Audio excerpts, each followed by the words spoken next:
freedom, creativity, the ability to do what you want when you want. These, for most business owners, are the hallmark, the foundation of why you start a business in the first place. The seven-figure business owner that works 80 hours a week doing the things that they love, they wanted to do that in the first place, versus the seven-figure business owner who's doing it because they have to. One is meeting their life goal. The other is a slave to their business.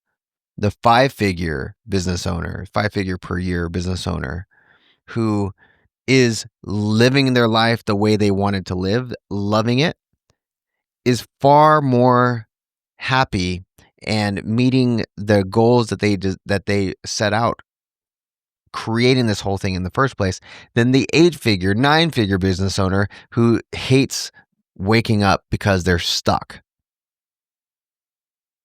And that's what we're going to get into today. The 3 business systems every 7-figure business needs. So this is going to show you how to stop working in your business and start working on it. Once again, this is more of a mindset type thing. But before we get into this, hi, my name is Dean Soto. I am the founder and president of Prosulum, prosulum.com, Prosulum LLC. We are a virtual staffing agency. So real life people, like virtual assistants, not AI, actual real life people who are not even like your typical virtual assistant. They're not like your typical employee. Your typical employee here in California, your typical employee is going to cost you $20 an hour for like minimum. That's like still in high school, $20 an hour. A virtual systems architect like we have they start at half the cost of that. And the thing about them is that your typical virtual assistant or employee, you give them a task, they will hopefully do the task correctly. If not, they're going to be asking you a ton of questions and you have to babysit them and you have to fix their work and everything like that. Virtual systems architect, you give them a task, they document it step by step into a visual standard operating procedure, a checklist, so good that your grandma could do the task. It doesn't matter what it is that you show them, it'll be that good. And then they do the task. And then you give them another task, they do the exact same thing. 30 tasks later, you have 30 things that you never have to do again. You're not documenting it. You're not writing it. They are. You're just spending 5 minutes going, hey, this is how you do X, Y, Z. Boom, boom, boom, boom. Show them. They document it. They do it. And now your business is running without you. Pretty dang cool. So if that's interesting to you, go to prosulum.com, prosulum.com. And if you want to just hop on a call and see if it's right for you, go to prosulum.com, prosulum.com/schedule. All right, so let's get into this.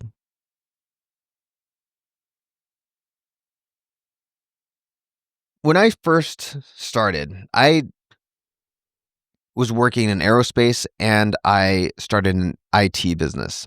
It started being a home IT business. And so somebody's computer broke, they call me and I go and fix their computer. Very quickly, I learned 2 things. One, I wasn't going to make as much money working for the consumer than if I worked for a business. And 2, it required my time, my presence, at least in the beginning. And so I went from working for the consumer to businesses and I started making more. And then I started thinking, you know what, I'm going to actually start trying to do things online and do things like build WordPress websites. So I started doing that and it became successful and I didn't have to be one-on-one there. And so slowly but surely, my mind started thinking of ways to get out of this 80+ hour trap. But I could never actually get out. It didn't matter if I was building software. It didn't matter if I was building anything that was online. I was constantly being sucked back in to my business. And I created software, I created info products, I did WordPress websites, I sold on Amazon, I drop shipped, I did all of these different things, and not a single time could I ever escape. I would just get constantly sucked back in to working 40, 50, 60 hours plus a week, okay? Because every decision requires your input. I started hiring people overseas, virtual assistants, like normal virtual assistants, just people. And I also hired some people here in the States. And I would have them start to do things. I'd teach them. They'd do things pretty well, but there would constantly be questions. One little tiny change, and there'd be a question. One little forgotten part of the step, there'd be a question because I didn't have anything documented.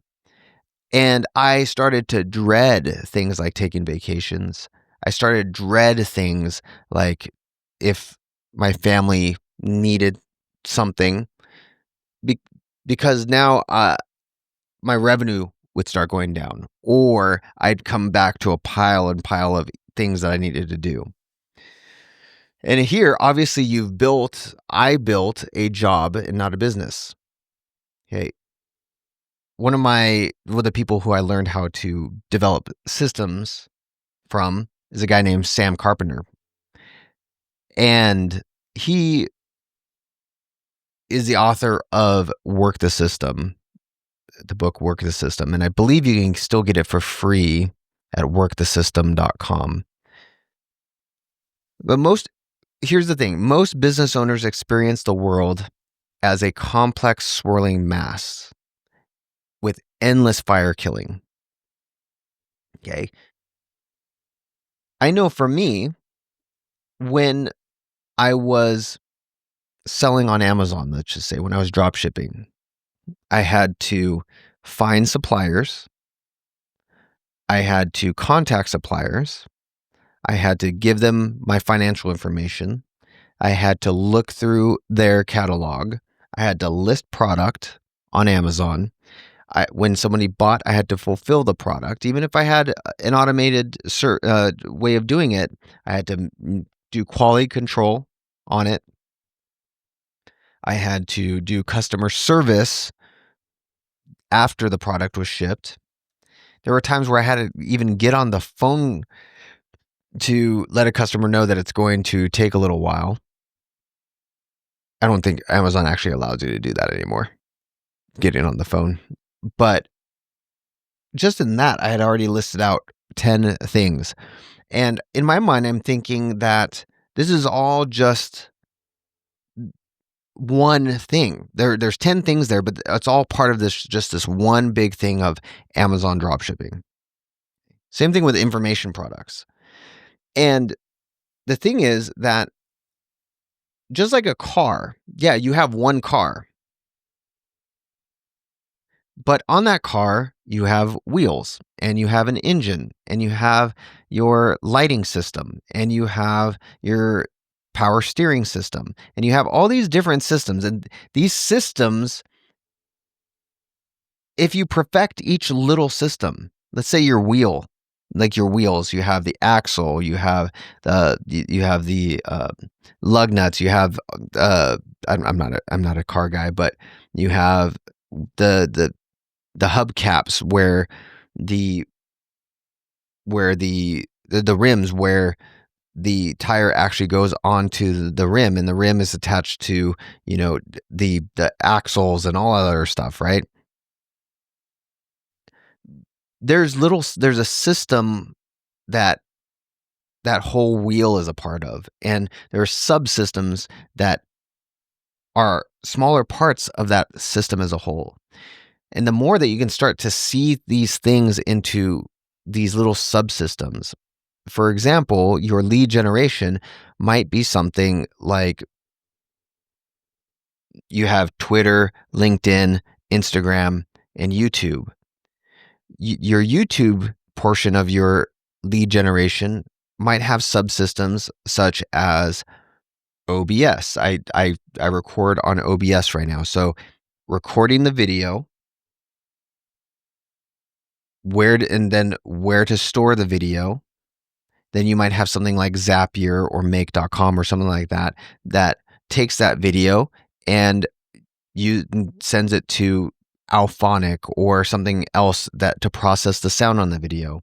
And then after that video is processed, then it goes back to a Dropbox folder. And then from the Dropbox folder, you or somebody on your team then uploads it to YouTube. And then in YouTube, you have that the system of keyword research, setting up your title and description, setting up the thumbnail, and even the thumbnail has its own little subsystem. How to design your thumbnail? Are you going to use Ideogram? Are you going to use ChatGPT? Are you going to have your own designer? And so on. There are these tiny little systems within that whole system of just YouTube lead generation, and then YouTube lead generation is a subsystem of lead generation itself, just the outward facing portion of lead generation. And that's not counting when somebody comes into your sales funnel. Okay.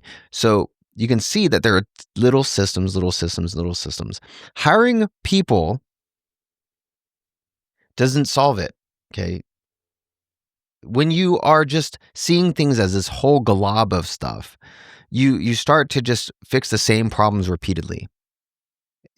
You're managing the symptoms and not the systems. Okay.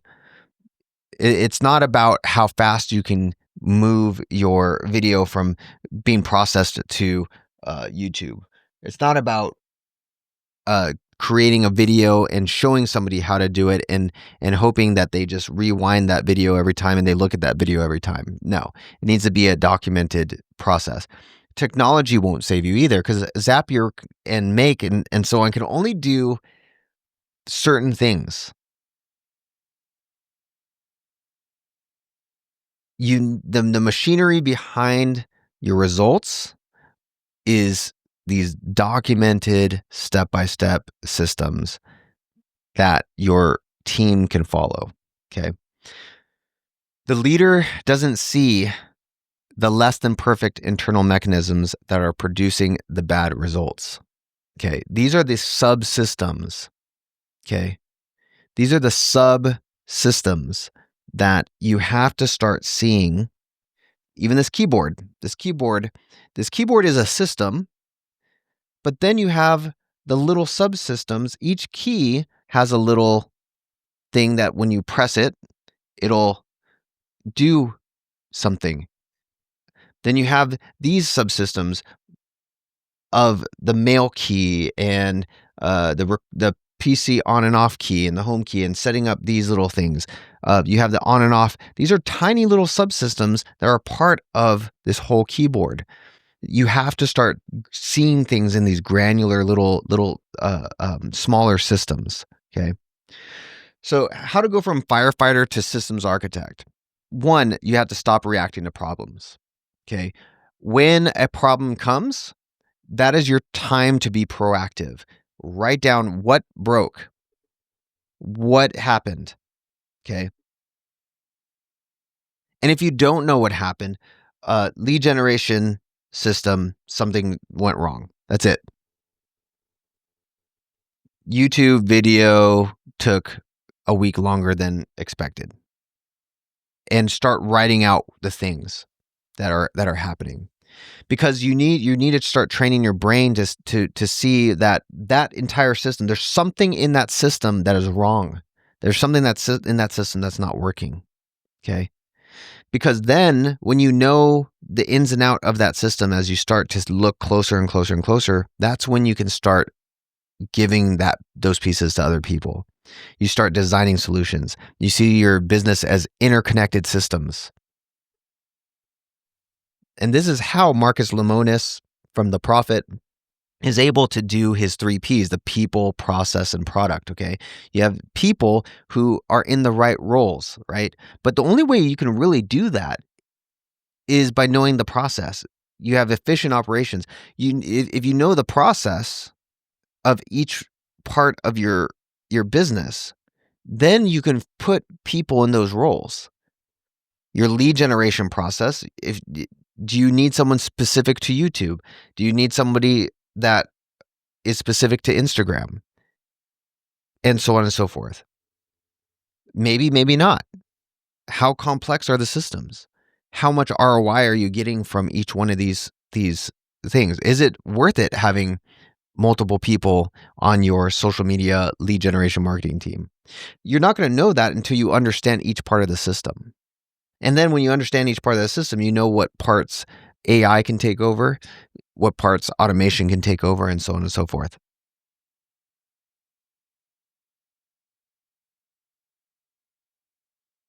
And so then ultimately you're delivering a good product. And generally, you're going to know that the product's already working because you're making money off of it. So now when you have the efficient processes, the right people to fit those processes, you're going to have a product that's automated, that has automated delivery, even if it's a service product. Okay. Every 7-figure business runs on these 3 systems. The documentation system, you have to be able to capture and clone your best moves. Okay. You have to have a system in which processes are constantly being evaluated and improved. Okay. You have to have this. So for virtual systems architects, the way that we do it in my business and in our clients' business is when something is new, when something changes, or something needs to be removed, you hop on a quick 5-minute Loom video or go onto Zoom and record another video showing what's changed. I'll give you before I give you an example, showing that you're going to show what's changed. And that video is then taken by the VSA and turned into a documented process. Or the process that's already there is updated. Or the process that no longer needs to be there is archived. Okay. And I'll give you an example, is we had to go from one payment processor to another.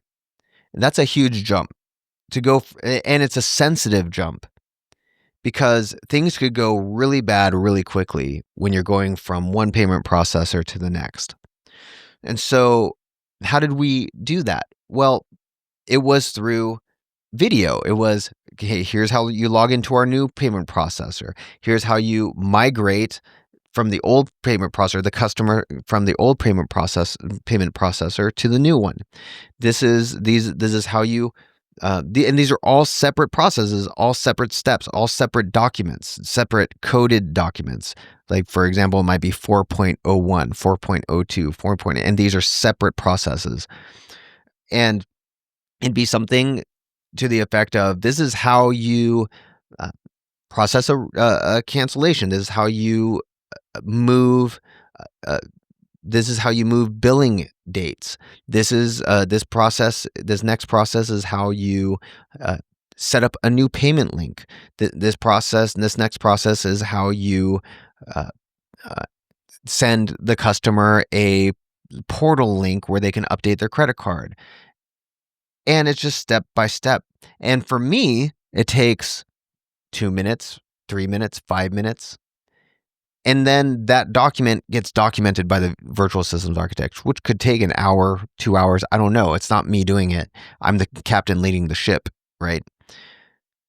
They finish the document and now they can do it.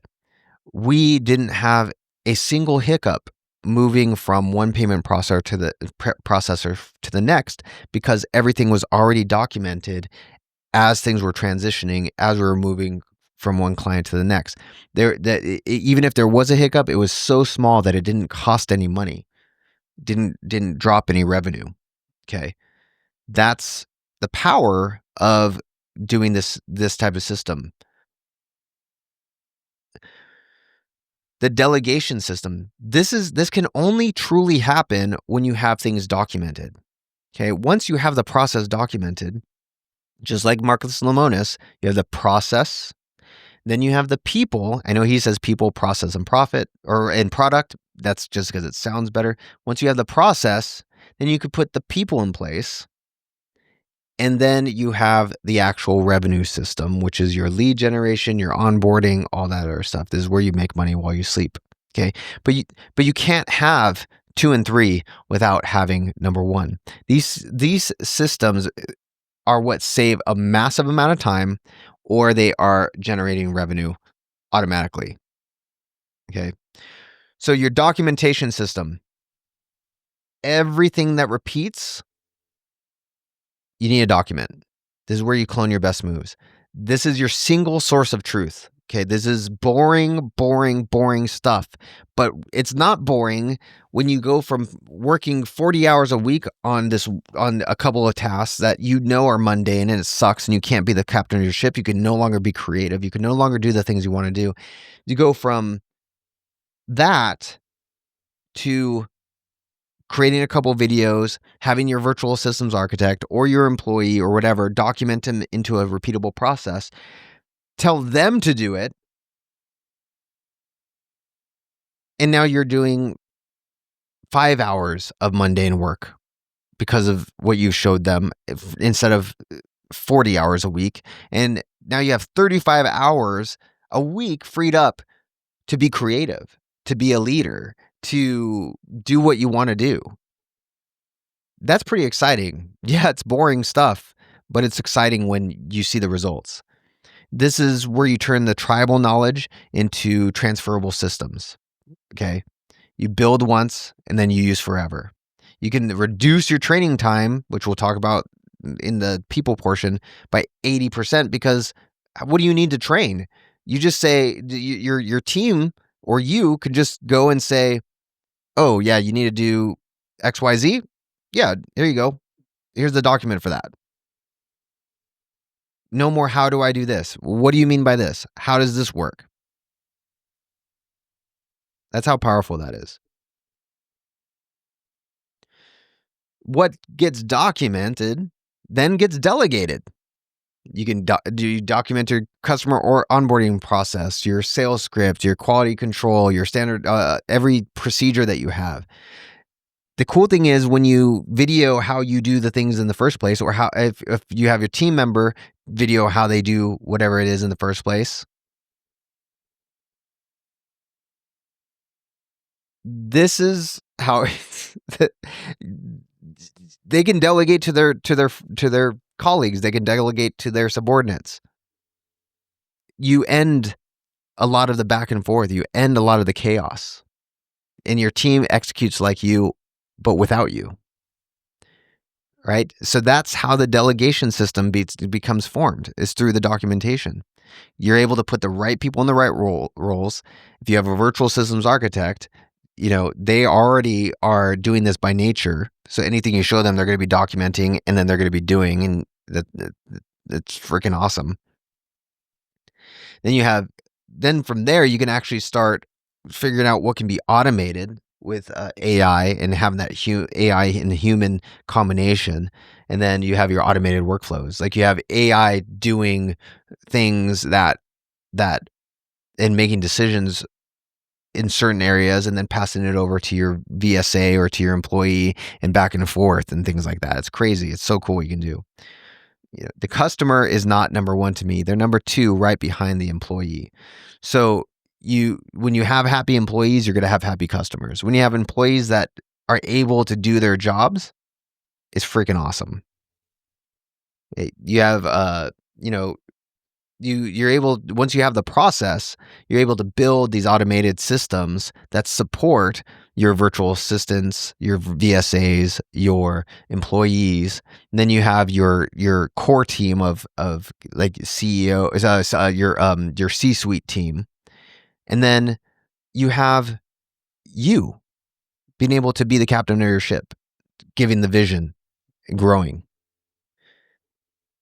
And ultimately, you're going to have your revenue system based off of this. Okay. You have the lead generation system, the sales system.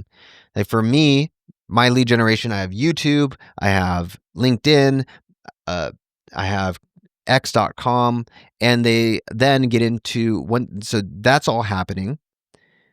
And then I have the sales process. So once somebody schedules a call with us, there's a whole process that goes into that where my sales team's involved and my onboarding team's involved and AI is involved.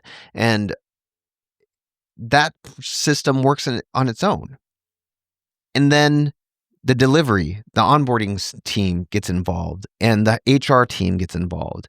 And then it just goes into the retention system, keeping our customers happy, right? And yours might look different than this, but this is the revenue stream. How much do I have to be involved in the lead generation side? I like creating these videos. I love this. This is even this system. I didn't create these slides that you see. I didn't create these slides, but they're based off of my knowledge base. They're based off of how I think. There's a system I've created that takes what's in my head and builds slides for me. It can be human, it could be AI, it could be workflow, it could be whatever, but the slides get done without me. I don't sit here and go through and spend hours creating these slides. These slides look awesome. Look how amazing these slides look. How many of these slides did I create by hand? 0. But when you understand the process and you understand all these things, you can have humans do it. You can have AI do it. You can have workflows do it. You can have these systems created for you. Now, this goes out to YouTube, and then there's a system of shorts that get created. And then there is a system of there's a system of shorts that get created, and then there's a system of long form videos that get created, and those go to LinkedIn and TikTok and X.com and YouTube and so on and so forth. Do I do that? No.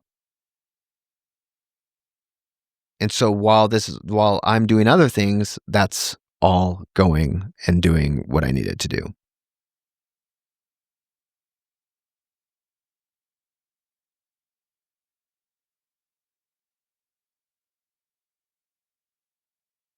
Pretty cool.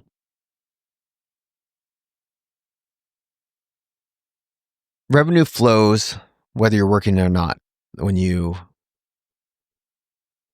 have this type of mindset.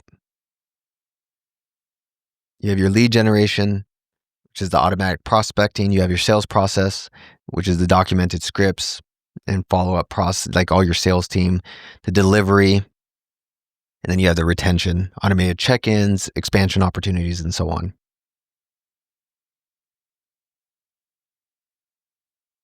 When you have everything working together, you're going to see that documentation enables delegation, and then delegation frees you to start creating the systems for your revenue activities. And then revenue activities fund better people and processes. And so it's just this spiraling upward, right? It's so freaking cool. And then I love this quote: performance is the best way to shut people up. Because nobody likes doing documentation. Our VSAs do. That's what they're trained on. Often you're going to get people complaining about documentation. If you have normal employees, 20, minimum wage employees and so on, having to document stuff, they ain't going to do it very well unless you really, really hound them. But then as people start making more and more money and the business starts doing well, maybe documentation is pretty freaking important. So it's a good way to shut people up. But you have this spiraling upward. Documentation enables delegation. Delegation then frees you for revenue activities. Revenue activities then feed back into documentation and more people if you need. So the big thing to start, and I tell this to every single client, I tell this to everybody, pick one process to document this week. And for me, pick the process that's going to either save you a lot of time that you don't, on something that you don't like doing, or it's going to make you money automatically. Because then you're going to see this as an investment and not an expense. If you start making money off of one little thing, like for me, it was podcasting. I remember my first document, my first process or system that I documented, I had to have spent like 12 to 15 hours documenting it. This is why I have VSAs, dudes. Because I just want to do 5-minute videos. I just want to do quick videos to a VSA and let them document it. They're going to do it better than me anyway. But I spent 12 hours documenting that thing. And I handed it off to the person who I wanted to do the online, I wanted to take over the Online Empire Academy podcast. And part of that system, there was, they were getting guests and getting their affiliate link for the guest that's on. And when I started to see that I was making money off of the affiliate links from having these guests on the show, and I wasn't even the host of the show. I just watched episode after episode after episode come out, and I started seeing affiliate income coming in. I'm like, this is freaking cool. How cool is this? And the cool thing is, I was doing the podcasts before, and that would take me pre and post processing took about 3 hours, and then the podcast itself took about an hour. So that's 4 hours. And let's say I did 3 podcasts per week, that's 12 hours a week. And I didn't enjoy doing it in the first place. I saved 12 hours and I started making money. That's what I want you to do. One process, one system that can do something like that, and start documenting it. Would you spend 12 hours to make money for a year without having to do anything? Yeah, I would. And then delegate, once you process that, delegate that task to something else. Once you've documented that process.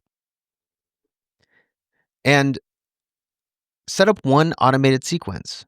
It could be something that just, categorizes your email. Something like make.com. There's templates out there that you can do that categorizes all the newsletter type emails that come in, puts it into a label, then you can go and unsubscribe from newsletters that you don't want. Don't try to systemize everything at once. If out of all these things, the most important thing is number 1. Just try even just number 1. Okay. Constraints. Constrain yourself to even just one. Okay. Pick number 1, process one thing, document one process this week. The path to freedom. Audit. What processes do you, what do you do every day? What do you hate? Document it. Then delegate it to somebody else. Then eventually you'll be able to automate it, and then you'll be able to scale. Okay.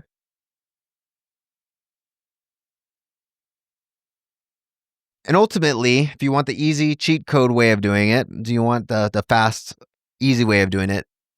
Schedule a call with us. Go to www.prosulum.com/schedule and set up a call, and we will see if we're a good fit. If we're not, don't even worry about it. You're going to come away better. You're going to come away knowing the systems that you need to create, the processes that you need to create, and how your business can do better. But, stop trading time for money and start building systems that work with or without you. And get your documents, your process documented with a virtual systems architect. Like I said, they're in California here, $20 an hour is pretty much the minimum wage. Okay. And, you're looking at a VSA starting at half of that. And keep in mind, that's not counting The $20 minimum wage is not counting workman's comp, all that other stuff. You're probably looking more at like $25 an hour, and a lot of risk because, California, at least here, is a non business owner friendly state. So, yeah, it's worth giving it a look at. To schedule a call with us, see if a virtual systems architect is right for you, go to www.prosolume.com and start building out those systems that give you the freedom that you built your business for in the first place. So if that sounds good for you, go check that out. If you have any questions or comments, please leave a comment, please leave a like, subscribe, all that other stuff in the video, and I will see you in the next one.